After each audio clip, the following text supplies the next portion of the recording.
Lagi nilang sinasabi na ang pagkanta, ang pakikinig ng musika ay haram. Puro na lang kasi haram. Pagkatapos na ipinagbawal ng Islam ang pakikinig sa mga aghani, sa mga tugtugin na yan, na walang kabuluhan na maidudulot, natitigas lang yung puso niya sa pakikinig, na bigla niyang may maaalala na isang tao, isang pangyayari, isang panahon, nang dahil sa tugtugin na yan, titigas ang kanyang puso. Magkakaroon siya ng tinatawag na, ang tao na ito ay magiging emosyonal sa kanyang naririnig, nang dahil sa pagkahumaling niya sa pakikinig ng mga musika. Subalit binigyan ka ng Allah subhanahu wa ta'ala ng Quran. Hindi mo binabasa ang Quran. Binigyan ka ng Rasulullah sallallahu alaihi wasallam ng turo upang alalahanin ng Allah. Ala bidhikrillahi tatma'innul qulub. Hindi ba't sa pag-alaala sa Allah nakakapagbigay ng kapanatagan sa puso?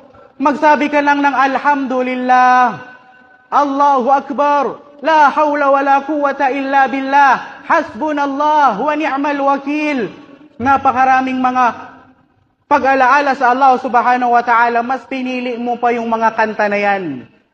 Sabi ng Allah subhanahu wa ta'ala, wa minan nasi man yashtari lahwal hadith. Meron sa mga tao na gumugugol sila, gumagastos sila, bumibili sila ng mga salita na walang kabuluhan. Liyudilla an sabilillah, upang mailigaw nila ang kanilang sarili mula sa landas ng Allah subhanahu wa ta'ala. Ila akhiril aya. At ang majority sa mga mufassirin, ang mga nagbibigay ng kahulugan ng Quran, majority sa mga ulama, ang kahulugan nito ay ang pakikinig at ang pagkanta-kanta. Sinabi rin ni Propeta Muhammad sallallahu alaihi wasallam, Ikra'ul Qur'ana fa innahu ya'ti yawmal qiyamah syafi'an li ashabi. Basahin ninyo ang Quran. Katotohanan na ang Quran ay magiging tagapamagitan ninyo sa araw ng paghuhukom. Magiging tagapagtanggol mo ang Quran, kapatid sa Islam. Mapapahamak ka na sa araw ng paghuhukom. Darating ang banal na Quran, magsasaksi sa Allah subhanahu wa ta'ala na yung tao na yan, binasa niya ako nung siya ay nasa dunya pa lang.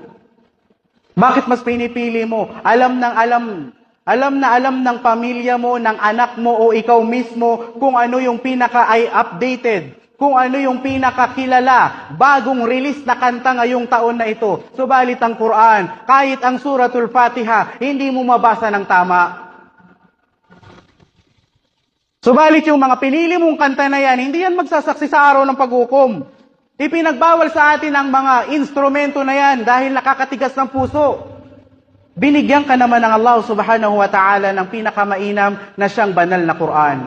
Pinagkalooban ka ng Allah subhanahu wa ta'ala ng magandang boses. Ginagamit mo lang sa pagkanta. Ayaw mong gayahin yung mga taong magagaling kung magbasa ng Quran. Ginagamit nila yung talento nila sa pag-aadhan, sa panawagan sa masjid o kayong mga kalalakihan. Isa sa hadith ng Rasulullah sallallahu alaihi wasallam, sinabi ni Abu Sa'id al-Khudri, kalugdan nawa siya ng Allah, sinabihan siya ni Propeta Muhammad sallallahu alaihi wasallam, inni araka tuhibbul ghanam. Tunay na nakikita ko sa iyo, ya Abul Khudri, sabi ng Rasulullah sallallahu alaihi wasallam, na minamahal mo ang pag-aalaga ng mga kambing, ang pagpapastol. At kapag dumating yung oras na kung saan magsasala na, palalakasin mo yung boses mo, mag-aadhan ka, pag-uusayan mo ito. Sinabi ng Rasulullah sallallahu alaihi wasallam, la yasma', walang makakarinig, mada sautil muadhin, ang tinig ng isang taong nag-aadhan, jinnun wala ins, kahit pa yung mga engkanto, kahit pa yung mga tao, wala syai'un, kahit pa yung mga bagay, illa shahidalahu yawmal qiyamah. Maliban na lamang ng lahat ng inabot ng tinig ng nag-azan na yon, magsasaksi sa araw ng paghuhukom. Ayaw mo gamitin yung boses mo. Maghanap ka ng masjid na kung saan nangangailangan sila ng nag-aazan. Huwag mo gamitin yung boses mo, kapatid sa Islam, sa mga pinagbabawal ng Islam, sa mga bagay na walang kabuluhan.